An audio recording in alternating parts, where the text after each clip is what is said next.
नमस्कार सभी को, मैं हूं आपका भाई प्रतीक मलिक और स्वागत करता हूं आपका आपके अपने YouTube चैनल टीसी प्रतीक मलिक पर। और जैसा कि आप सबको पता है कि केवीएस पीआरटी का रिजल्ट आज आउट हो चुका है और जैसे ही रिजल्ट आया बच्चों के क्वेश्चंस की भरमार लग गई। और सबसे बड़ा क्वेश्चन था ये कि सर इंटरव्यू में मिनिमम कितने नंबर ले आएँ कि हमारा केवीएस पीआरटी में सिलेक्शन हो जाए। हमारे 10 नंबर ज़्यादा हैं, हम बिल्कुल बॉर्डर पर हैं और इस तरह के क्वेश्चन थे। कुछ अफवाहें भी फैल रही हैं तो उसके बारे में भी इस वीडियो में बात करेंगे। तो चलिए, सबसे पहले अगर आप भी केवीएस इंटरव्यू की तैयारी बेहतरीन तरह से करना चाहते हैं और पर्सनल गाइडेंस चाहते हैं तो आप व्हाट्सएप से जुड़ सकते हैं हमारे साथ। तो व्हाट्सएप नंबर है 8076392717। इस पे आपको अपना नाम और साथ में केवीएस इंटरव्यू लिख के भेजना है, जिससे आपका नंबर सेव कर लिया जाएगा। स्टेटस वगैरह में कुछ इंपॉर्टेंट टिप्स दी जाएंगी और पर्सनली आप कोई क्वेश्चन पूछना चाहते हैं तो आप यहाँ ड्रॉप कर सकते हैं, ठीक है। तो चलिए अब स्टार्ट करते हैं। तो सबसे पहले तो ये आप देख लीजिए, ये आपकी कट ऑफ आई है ना। ये कट ऑफ आई है 135 आपकी यूआर की गई है। ईडब्ल्यूएस और ओबीसी की 127 आप मान के चल सकते हैं। 121 आप कह सकते हैं एससी की गई है। 103 एसटी की गई है। ओएच और वीएच की 118 और 110 गई है। तो ये टोटल पीआरटी की इस साल की जो कट ऑफ है वो ये गई है रिटर्न मार्क्स की, ठीक है।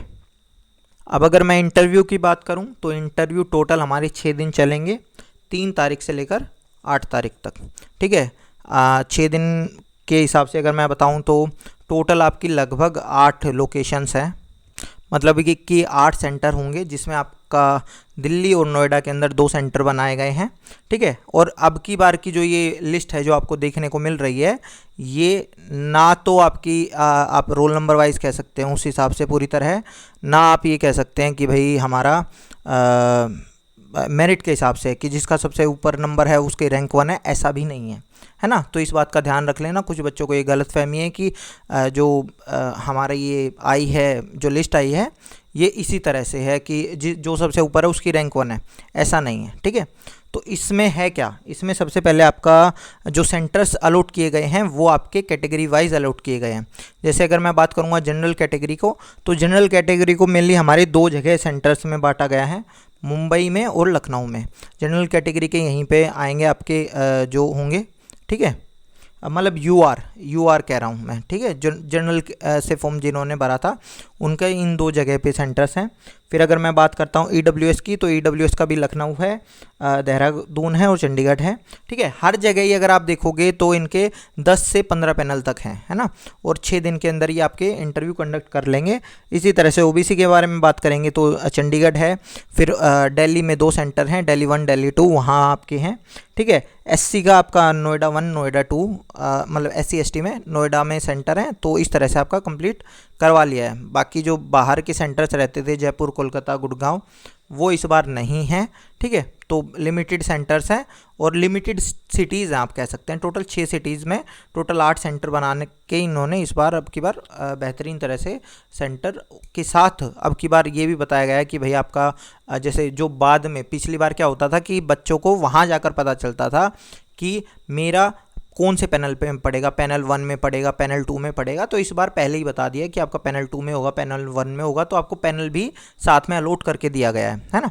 तो ये आपको प्लानिंग दर्शाता है केवीएस की कितनी बेहतरीन चल रही है अभी। अब कुछ बच्चों के क्वेश्चन आ रहे हैं कि सर ये बच्चे कितने बुलाए गए हैं। तो देखिए टोटल 3 गुना बच्चे आपके बुलाए गए हैं, है ना। अब कैसे हैं कि टोटल आपकी 6414 सीट थी, ठीक है, उसका लगभग 3 गुना हो जाता है आपका 19,933, ठीक है, लगभग 20,000 के आसपास हो जाता है। तो ये आपके लगभग 3 गुना के आसपास बच्चे बुलाए गए हैं। अब जो सबसे बड़ा क्वेश्चन निकल के ये आ रहा है कि सर यूआर की तो सीट थी 2600 के आसपास, बच्चे बुलाए गए हैं लगभग 4000। तो सर ऐसा क्यों हुआ? तो देखिए ध्यान समझ लेना है आपको। अभी पिछली बार के जो इंटरव्यू होते थे अब से पहले, यानी कि ये 2023 वाले नहीं कह रहा हूँ मैं, 2018 या 19 में जो वैकेंसीज आई थी, 18 में जो वैकेंसी आई थी, जिसके 19 में आपके इंटरव्यू कंडक्ट हुए थे या उससे भी पहले, वहाँ एक अलग रूल से आपका काम चलता था। वहाँ क्या होता था कि अगर मान लो आपको 3 टाइम्स बुला रहे हैं तो यूआर के भी 3 टाइम्स बुलाते थे, यूआर और वहाँ यूआर के नहीं होते थे, वहाँ जनरल के 3 टाइम्स बुलाए जाते थे। ठीक है, जिन्होंने जनरल से फॉर्म भरा है तो जनरल की कैटेगरी के भी 3 गुना बच्चे बुलाए जाएंगे, ओबीसी के भी 3 गुना बुलाए जाएंगे, ईडब्ल्यूएस के भी 3 गुना बुलाए जाएंगे, एससी के भी 3 गुना बुलाए जाएंगे और एसटी के भी 3 गुना बुलाए जाएंगे। ठीक है, इस तरह से आपका बराबर बराबर 3-3 गुना बुला दिया जाता था, जो अब की बार आपको देखने को नहीं मिल रहा है। इस बार क्या हुआ है, इस बार अगर आप देखोगे तो देखो ये मैंने टोटल इंटरव्यू में जितने जितने बच्चे जिस जिस कैटेगरी के बुलाए गए हैं वो ये हैं, है ना।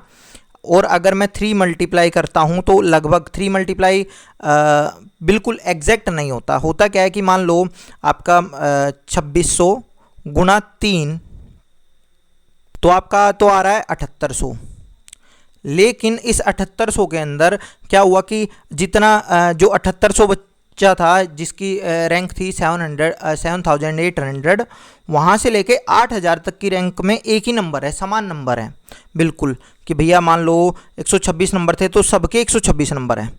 तो क्या किया जाए, तो वो सबको बुला लेते थे, ऐसा नहीं होता था किसी को छोड़ देंगे, है ना। इंटरव्यू में सबको होता था तो वो कुछ एक्स्ट्रा ही बुलाए जाते थे। जैसे अगर 3 गुना बुलाएंगे तो वो 3.1 हो जाएगा या 3.01 हो जाएगा, इस तरह से हो जाता था। ठीक है, तो इसीलिए मैं ये कह रहा हूँ कि मल्टीप्लाई बाय 3 के आसपास मैंने ये करके देखा है ना।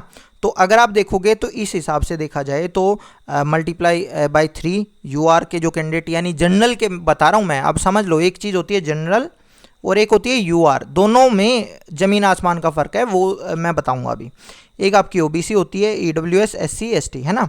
अब देखिए जो जनरल का फुल फॉर्म जो जनरल होती है वो जनरल के जो कैंडिडेट आप फॉर्म भरते हैं वो होता है, और जो यूआर होता है अनरिजर्व्ड। एक एग्जांपल के थ्रू मैं आपको बताता हूँ। जैसे बस होती है, बस में कुछ सीट के ऊपर तो लिखा होता है लेडीज़, उसका मतलब क्या होता है, वो आरक्षित होती है लेडीज़ के लिए, वहाँ केवल लेडीज़ बैठेंगी, और कुछ सीट के ऊपर कुछ भी नहीं लिखा होता है तो वो सीट होती है यूआर। वहाँ लेडीज़ चाहे लेडीज़ भी बैठ सकती हैं, वहाँ जेंट्स चाहे जेंट्स भी बैठ सकता है, लेकिन जेंट्स के लिए ये चीज़ होती है कि वो केवल उन्हीं सीट पर बैठेगा जहाँ कुछ भी नहीं लिखा है ना। तो सेम यही काम केस आ जाता है जनरल के लिए। तो इस बार इन्होंने क्या किया, और ये मेरे को थोड़ा सा बेहतर लगा है अगर आप देखोगे संगठन के हिसाब से भी, वो भी मैं आपको बताऊंगा क्यों। देखिए हुआ क्या कि इस बार इन्होंने इस तरह का कर दिया कि भाई जो आपके बच्चे हैं वो इन्होंने बुला लिए कि भाई जितने भी टॉपर जो हमारे थे, टॉपर 8000 बच्चे, मान लो 8000 बच्चे लेने हैं, तो मैंने सीधा 8000 टॉप रैंक 1 थी, रैंक 2 थी, रैंक 3 थी, इस तरह से टॉप 8000 बच्चे मैंने उठा लिए। अब वो किसी भी कैटेगरी के रहे हों तो वो सारे बच्चे आ गए मेरे पास में। उसके बाद में मैंने जनरल वालों को भेज दिया, उस 8000 में से मेरे पास में 3994 बच्चे जनरल कैटेगरी के आ गए थे। वहाँ 8000 चूज करते टाइम पे मैंने कोई कुछ नहीं देखा था कौन सी कैटेगरी के आ रहे हैं कौन से नहीं आ रहे हैं। वो हो सकता था सारे ही विदाउट कैटेगरी के आ जाते, ठीक है, कोई एससी आ जाता, ओबीसी आ जाता, ईडब्ल्यूएस आ जाता, एसटी आ जाता, लेकिन उसके अंदर से हमारे जो जनरल कैटेगरी से जिन्होंने फॉर्म भरा था वो भी हमारे लगभग 4000 बच्चे आ गए हैं, है ना, यानी आधी 50% बच्चे अभी भी वो आए हैं। अब मैं बताता हूँ ये क्यों किया गया है, जितना मैं समझ पा रहा हूँ या जिस तरह से हो रहा है। तो पहले क्या होता था कि मान लो ये मल्टीप्लाई बाय 3 कर देते थे, मल्टीप्लाई बाय 3 यहाँ से बच्चे बुला लेंगे, मल्टीप्लाई बाय 3 यहाँ से बच्चे बुला लेंगे, मल्टीप्लाई बाय 3 यहाँ से बुला लेंगे, मल्टीप्लाई बाय 3 यहाँ से बुला लेंगे, मल्टीप्लाई बाय 3 यहाँ से बच्चे बुला लेंगे, है ना। तो होता क्या था कि अगर मान लो ये इस तरह का करते थे तो मान लो केवल 5300 बच्चे यहाँ से बुलाए हैं, ओबीसी के बच्चे 5300 बुलाएं। पहले तो ये 2.6 चलता था, 2.5 चलता था, तो उसमें और ज़्यादा दिक्कत हो जाती थी। तो इसमें क्या होता था कि इसमें से अगर मान लो ये 3 गुना में से कुछ बच्चे इसके अंदर चले जाते थे, यूआर में चले जाते थे। जब फाइनल रैंकिंग बनती थी, फाइनल जंप रैंकिंग बनती थी तो यूआर में चले जाते थे। तो उसमें क्या होता था कि जो आपके ओबीसी बच्चे थे ना, ओबीसी बच्चे थे, जो नीचे के जो बच्चे रह जाते थे, उनकी फाइनल कट ऑफ नीचे चली जाती थी। फाइनल कट ऑफ नीचे कैसे चली जाती थी, मान लो मेरी ओबीसी की तो सीट तो मान लो 10 है सीट, और ओबीसी के बच्चे बुला ले मान लो 15। समझना आप जो मैं चीज़ समझाना चाह रहा हूँ, है ना। इंटरव्यू के लिए मान लो 15 बच्चे बुला लिए, इन 15 बच्चों में से 5 बच्चे तो चले गए यूआर की सीट पे, अनरिजर्व्ड सीट पे। तो बाकी जो 10 बच्चे रह गए ये ऐसे के ऐसे चाहे ये इंटरव्यू में कुछ भी ना करके आए, लेकिन इनको इंटरव्यू की सीट, क्योंकि इनको इनकी सीट पे जो ये ओबीसी की रिजर्व सीट होती है, ध्यान समझना, जो रिजर्व सीट होती हैं वो किसी को नहीं दी जा सकती, जबकि जो यूआर का मतलब ही अनरिजर्व सीट होता है कि उस पर कोई भी आ सकता है। तो समझ रहे हो इस चीज़ को।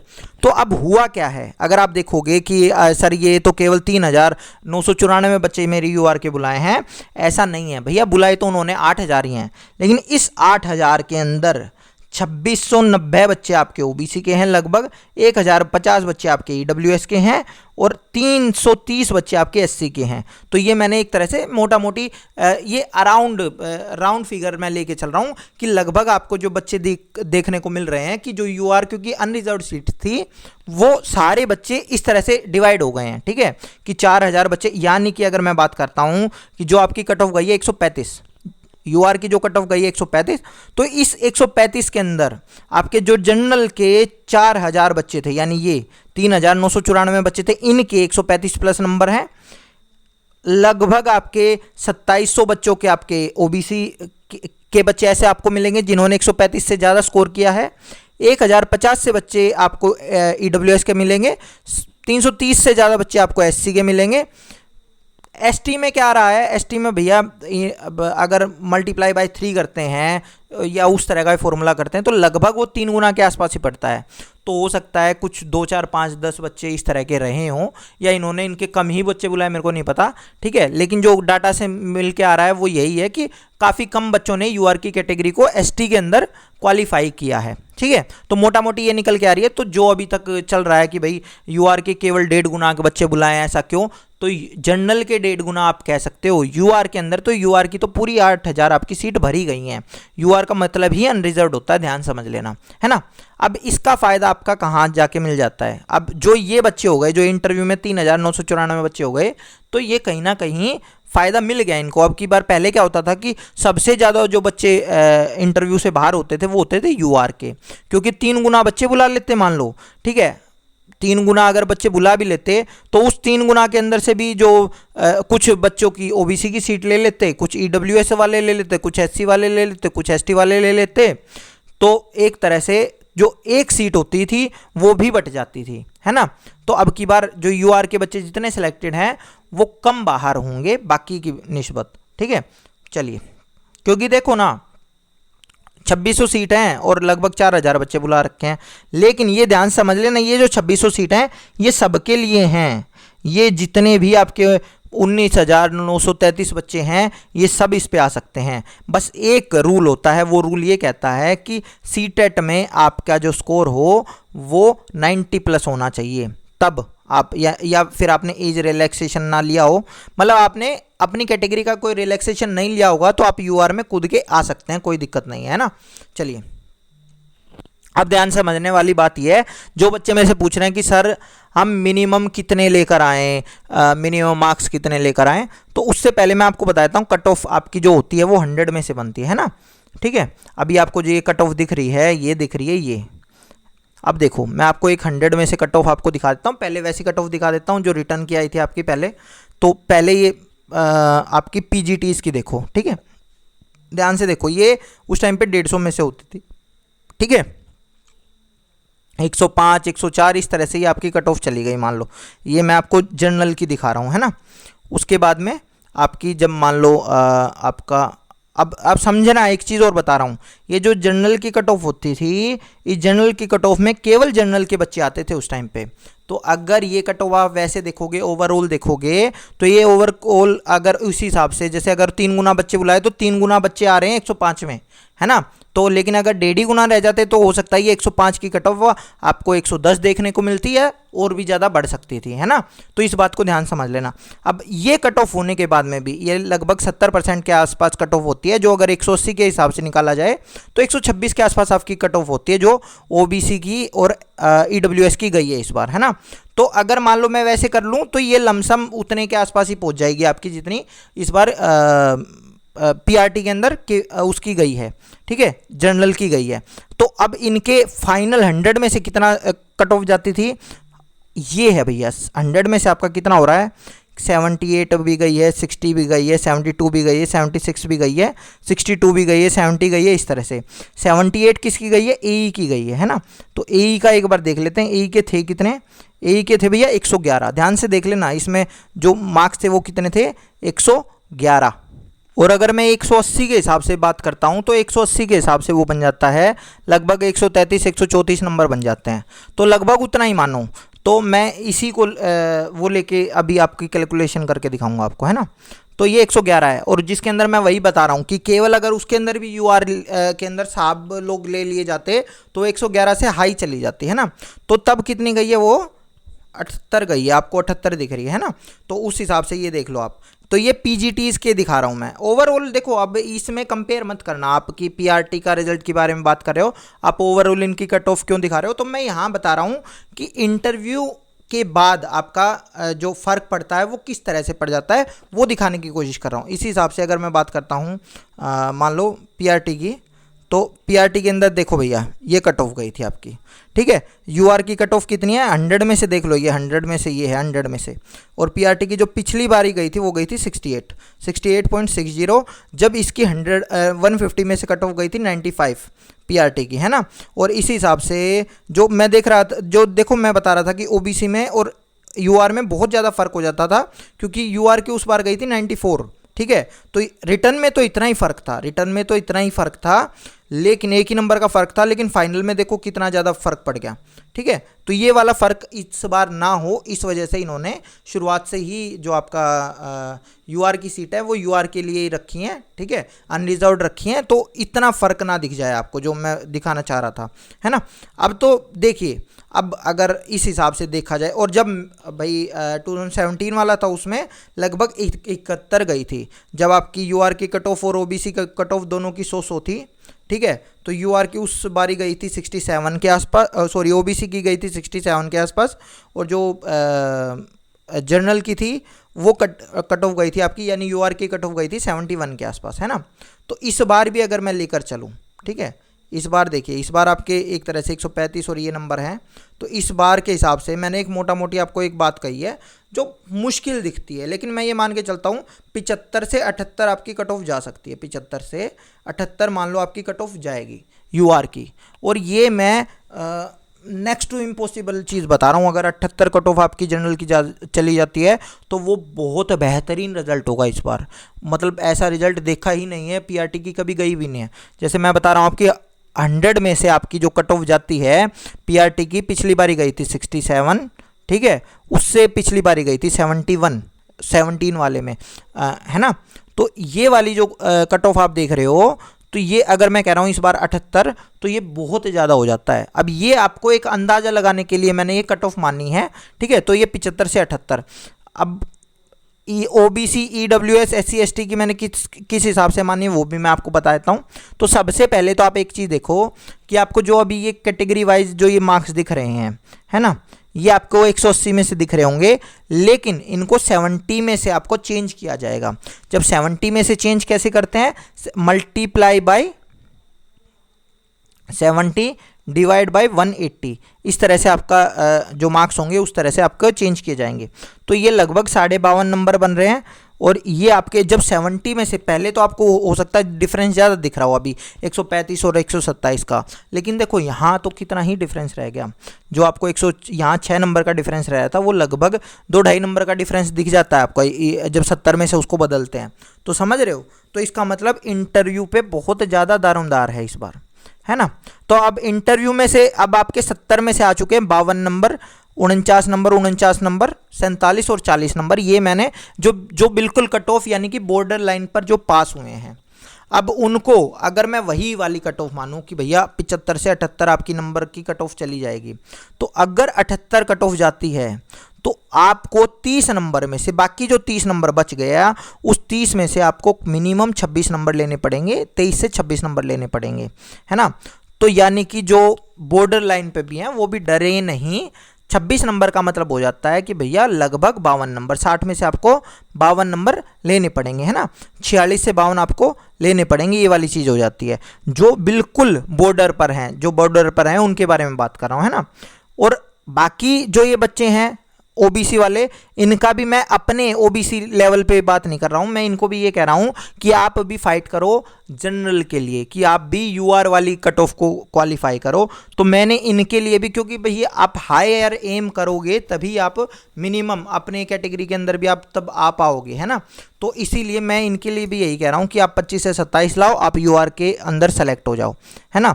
जितने ज़्यादा बच्चे ओबीसी वाले यूआर के अंदर सेलेक्ट होंगे, अपने ओबीसी की जो सीट्स होंगी वो उनको छोड़ेंगे और उस पर ओबीसी वाले फाइट करेंगे, है ना। जितने ज़्यादा बच्चे, मान लो जो हम बात कर रहे थे कि भाई ज़्यादा से ज़्यादा बच्चे ओबीसी के उठ के यूआर वालों की सीट उन्होंने कब्जा ली, तो बाकी जो बच गए उनके लिए आसान नहीं रहेगी जो ओबीसी क्योंकि ओबीसी वाले बच्चे फिर केवल ओबीसी वाली सीट्स पर फाइट करेंगे, है ना। तो ये वाली चीज़ होती है। तो इसी हिसाब से मैं ईडब्ल्यूएस वालों के लिए भी, अगर एससी का जो 121 वाला बच्चा है कह रहा है सर मैं बिल्कुल बॉर्डर पे हूँ, तो आपको 28 प्लस नंबर चाहिए। अब कोई बच्चा कहे जी मेरे सर एससी में 127 नंबर हैं, तो 127 वाले के लिए मैंने बताई ना, 25 से 27 नंबर ले आओ, आपका यूआर के अंदर ही सिलेक्शन हो जाएगा। फिर मैं वही वाली बात कह रहा हूँ आपको, जो ये मिनिमम नंबर मैं बता के चल रहा हूँ ना, इतने आपको लाने ही हैं। देखो एक तो मैंने अपने हिसाब से कट ऑफ हाई कर रखी है कि 78 नंबर बहुत ज़्यादा कट ऑफ हो जाती है, 78 नंबर सच में ज़्यादा होती है। आप अभी जो आपकी रिजल्ट आए होंगे प्रिंसिपल के वगैरह के, तो उनमें आप देख लेना 100 में से कितनी कट ऑफ बनी थी, तो 78 अपने आप में सच में बहुत ज़्यादा कट ऑफ है, ठीक है। लेकिन अगर मान लो आपकी 78 जाती है, 78 कट ऑफ जाती है, तब आपका क्या सिनेरियो बनता है, तो आपको ये नंबर लाने पड़ेंगे। तो जो जनरल में भी हैं वो इस बार थोड़ा सा रिलैक्स हो सकते हैं। क्यों रिलैक्स हो सकते हैं? क्योंकि भाई उनके लिए अब की बार ऐसा नहीं है कि 3 गुना बच्चे उनसे ऊपर नहीं है, अब की बार 1.5 गुना बच्चे ही उनसे ऊपर है। और ओवरऑल में एक तरह से काफ़ी ज़्यादा बच्चों मतलब वो compete कर रहे हैं बराबर, उनका अब की बार कंपटीशन ज़्यादा उनसे नहीं है, तो वो थोड़ा सा रिलैक्स हो सकते हैं। तो वही है, 52-55 नंबर ले आओगे तब भी आपका यूआर में सिलेक्शन हो जाएगा, है ना। अब कुछ बच्चे हैं जिनके भैया 145 प्लस हैं, वो चाहे किसी भी कैटेगरी के हों, 19 से 22 नंबर ले आओ, यानी 38 से 44 नंबर अगर आपके आ जाएंगे 145 वालों के, आपका सिलेक्शन यूआर में होने की उम्मीद है ना। 150 वालों के फिर वही 17 से 20, यानी कि वही 34 से 40 नंबर के बीच में आपके आ जाएं तो आपका सिलेक्शन हो सकता है। अब अगर आप cut off, overall cut off के बारे में बात करूं, तो मैंने डिफरेंस सेम लेके रखा है यहाँ पे, कि मान लो जितना डिफरेंस मेरा यहाँ पे जनरल में है, ओबीसी में है, ईडब्ल्यूएस में है, एससी एसटी में है, वही डिफरेंस अगर मेरा यहाँ भी रहता है कि यहाँ लगभग मेरा 3 नंबर का डिफरेंस था, तो यहाँ मैंने 3 नंबर कम कर दिए, तो 75 से 78 कह रहा था, तो ओबीसी वाले 72 से 75।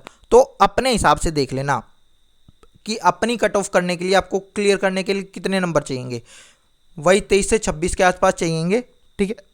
इनको भी 23 से 26 के आसपास चाहिए। इसी हिसाब से भाई आपको मिनिमम इतने नंबर तो लाने ही पड़ेंगे, है ना। तो ये चीज़ समझ लो, इस बार इंटरव्यू पे बहुत ज़्यादा दारोमदार है। और क्योंकि अब पहले क्या होता था, इंटरव्यू मात्र 15 नंबर का होता था, इतनी ज़्यादा उसकी वेटेज नहीं होती थी, लेकिन इस बार ज़्यादा वेटेज है। तो आपका जो एससी वाला बच्चा है वो भी देखो ना, और 28 प्लस नंबर बहुत बच्चों के आते हैं, 56, 28 नंबर हो जाते हैं 56 से 60 नंबर आप उठा के देख लेना कितने बच्चों के 60 नंबर बहुत आते हैं बच्चों के। कोई बड़ी बात नहीं होती इंटरव्यू के अंदर 60 नंबर लाना, है ना। लेकिन आपको राइट गाइडेंस की बात होती है कि आपको राइट गाइडेंस मिल रही है या नहीं मिल रही है, तो उस हिसाब से है, ठीक है। तो आई होप आपको ये वीडियो पसंद आई होगी, ये सारी चीज़ें पता चली होंगी। तो धन्यवाद, आपका दिन शुभ रहे। मैं था आपका भाई प्रतीक मलिक और आप देख रहे थे TCF प्रतीक मलिक यूट्यूब चैनल।